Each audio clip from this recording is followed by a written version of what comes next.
টিএমসির হয়ে 5 বছর এমএলএ পদে কাজ করেছে রাজ চক্রবর্তী। 2026-এর ভোটে হেরে গেলেন তিনি এবং ব্যারাকপুর থেকে ফেরার সময় তার সঙ্গে করা হলো হেনস্থা। রীতিমতো তাকে কাদা ঘুঁটে ছুঁড়ে মারল। জয় শ্রীরাম স্লোগান এবং চোর চোর বলে রাজ চক্রবর্তীকে মারতে এলো সকলেই।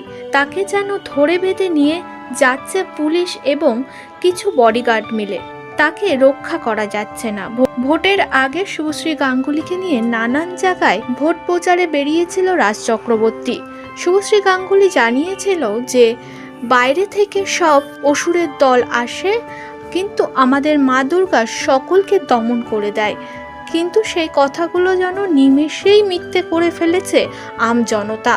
টিএমসি পার্টিকে সহ্যই করতে পারছে না তারা। রাজ চক্রবর্তীর এরম খারাপ অবস্থাতে মুখ খুলেছেন Subhashree Ganguly. I know life ups and downs থাকে and I have completely accepted it and I am very content in my life.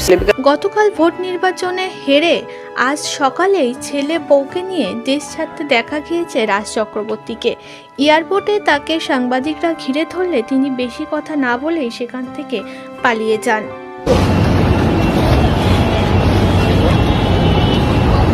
Come.